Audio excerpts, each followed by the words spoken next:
I'm not gonna lie, I'm gonna be salty if nobody watches this review because this game pissed me the off. These boss fights made me want to pull my hair out. Just look at these bosses.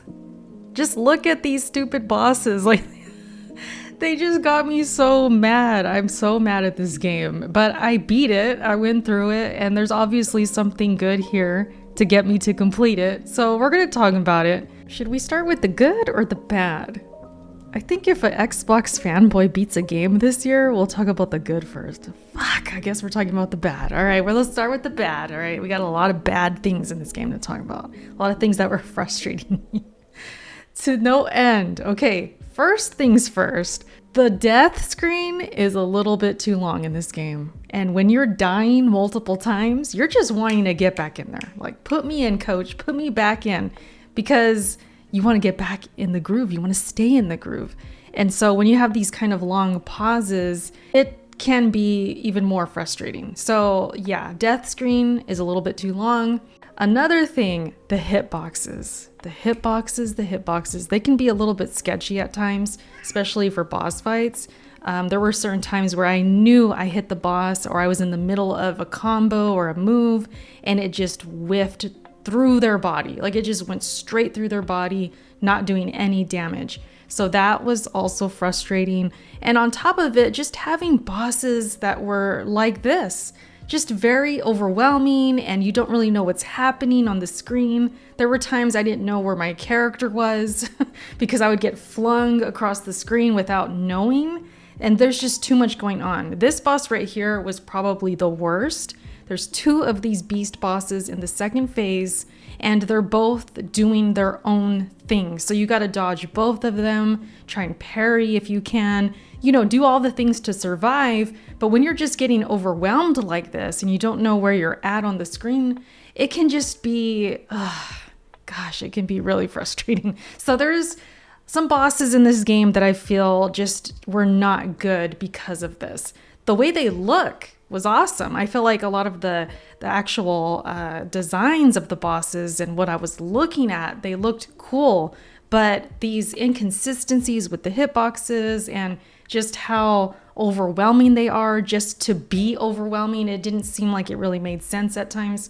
It just kind of tainted the experience, and I wish I liked these bosses more. It got to the point where they became so inconsistent and frustrating that I didn't take them seriously anymore. So after a few times of dying, the game will prompt you if you want to start this kind of rookie mode type of thing. Now, before you judge me, it doesn't mean the boss gets easier. All it really does is if you keep dying, it will give you a little bit more health. And it will also give you some more attack power. And there were certain bosses that I felt having this mode felt more natural because without it, I was just getting stomped in terms of the damage I was putting and the damage I was taking. It just didn't feel natural. But when I got this little boost of health, it felt like, okay, now I have enough to complete this boss fight. So I didn't mind using it. It didn't feel like easy mode per se. It just gave me a little bit more health and some attack power, which I needed sometimes, especially when I was just over these bosses. Like, there were bosses where I was like, you know what? I just want to get through this. I don't want to spend any more time on this stupid boss because he is so annoying. And that happened multiple times. And for me, that's a negative. I appreciate boss fights. Clearly, if you guys know my channel and my content, you know I love boss fights. But at the same time, it makes me critical of boss fights because I've seen so many of them. I play a ton of Souls games, Metroidvanias as well. And so I've seen a bunch of them to know the good, the bad, and the in-betweens. And some of these bosses were just straight up bad in terms of how they moved, in terms of how they attacked, their attack patterns, the inconsistent hitboxes, stuff like that was just kind of killing the experience. So it's unfortunate because, like I said, some of them, if not all, look pretty damn cool. The art style in this game is awesome. That's definitely a positive for the game, and the bosses are included in that. This game is just really pretty to look at. So that's why it's unfortunate, because it doesn't really play as beautiful, you know? And when it comes to the combat, There are some moves that I really like to do with the combat, but I feel like they could have done more and expanded it more. The parry I also feel is not done very well, and I'm probably not the parry expert to be, diagnosing this or really breaking it down, because I am not a big parry fan. But when it's good, it's good. I just played Timesia and reviewed that, right? I couldn't stop praising that game when it came to deflecting and parrying. I felt like it was done really well. So when it's done good, I will say so. When it's bad, I will feel that it's bad. And I do feel like the parry is just not so great in this game, and it could be better. It was to the point where I felt like it wasn't really needed. And the reward from it in terms of having cushion or having some slowed down moment to where I could keep attacking, I just didn't feel it was worth aiming for, if that makes sense. You do also get some slowdown when you do a perfect dodge, and I felt that was more worth it. I felt like dodging was enough because I was able to get that cushion to go ahead and attack more. But the problem is they don't happen often. So you got to really work for those dodges and make it happen, because otherwise with the other attacks, there aren't really iframes in this game, and there's not really stopping power in terms of stopping the enemies from what they're doing. Because there's times where I'm doing my ultimate move and I'm stuck in this move, right? And I will get attacked or hit by a projectile from a different enemy when I'm doing this move. And I just kind of feel like that shouldn't happen. Now, I'm not saying we should get away with everything, and because I play a bunch of Souls games, I have to have iframes. It would be nice. I am a Souls gamer. I love my iframes, but I just felt like this game could have been just giving us a little bit of that, giving us a little bit of cushion when we actually use these moves we're building up to. Why am I getting attacked from some enemy across the room throwing a projectile in that exact moment? And not only that, but when I would lay down to save the game, because you lay in like a bed of flowers, I would still get hit by something. Or when I would open a door or go through a portal, you would think that's like opening a door, you get iframes. Nope, you would still get hit by something if something's there. So moments like that is what I mean. There should be some iframes, some stopping of those attacks where you can have this breather, but it's like the game doesn't know how to turn off the attacks and the damage that's incoming, even if you're in a moment where you literally can't do anything about it. This would be equivalent to a Souls game, and where you open a door, you're taking damage. That doesn't happen. We get iframes in those instances, and it makes sense. So I think for this game, when you have different instances that are not Souls, this is not a Souls-like, but instances where you feel you should not be taking damage, but then you are taking damage, it just becomes even more frustrating. Like, man, this game doesn't know when to turn off. Like, it doesn't know when to turn off that damage. That was kind of annoying.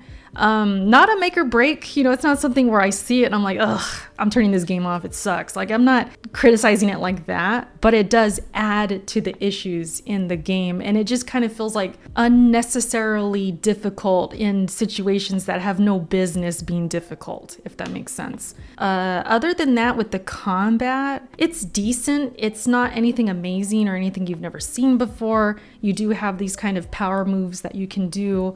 Again, like I said, you have a parry, you have a dodge, you have ways of making your weapons stronger. You can level up by finding certain items and leveling them up. And then as well as your own character, you have passive moves as well as skills that you can unlock, which can take a while. I feel like the currency needed for some of them is a little high, but if you play enough, you're going to unlock enough to benefit your character. But unfortunately, I just felt like with some of the bosses, especially towards the end, I felt like my character just wasn't there, like to where it felt natural and I was at a natural challenge, which again is why I kind of welcomed that rookie little mod thing where I can get more health and more power, and then it felt good. So, they go hand in hand. All that aside though, the combat is decent, nothing amazing, nothing terrible. It's just kind of in the middle somewhere. It's not bad. The Metroidvania stuff though, like the tropes and what makes this a Metroidvania, I think makes the game shine more, because it definitely gave me that Metroidvania fix. the opening doors after I couldn't in the beginning of the game, finding the ability that I've so much wanted because I really want to get through this other area, that's all there. You have the typical Metroidvania stuff, but it's also done in a way where you're surprised by things. Like you expect it to come, but you don't know when, and then when it does, it's satisfying. And it's after a boss fight that I was so frustrated with, and then I get rewarded with a new move or a new ability. So that's there. Like the Metroidvania part of this game is what I think is done best, more so than the combat and the boss fights. It's, you know, it's got its good and bad. If you're really into Metroidvania, I think you can get your fix here, much like I did, because this year I felt like Metroidvanias have been falling a little bit flat for me. I tried to play Prince of Persia for a bit. I ended up dropping it. It just didn't click enough. Same thing with Tales of Kenzera, Zao. I thought that game was unique and different, but then it just kind of fell flat and didn't give me that fix, that real Metroidvania goodness. It just never really got there. So this game, even with its flaws and the things that I, kind of don't like about it, the Metroidvania part of it, the fix that I wanted, I felt like I still got it. And that I'm satisfied with. I wouldn't say, hey, go race to go buy this game immediately. I would say if you can wait, play this when you're bored or you feel like getting that little fix like I did, or you just, you're gifted this game, don't shrug it off. If you get this as a gift or somebody, wants you to play it on your channel or something like that, you're a content creator, I'd say knock yourself out. It's worth a playthrough, I feel. It's got issues, it's not perfect, but it's not terrible. And I do feel like it did give me that sense of like, yes, I played a decent Metroidvania this year, finally.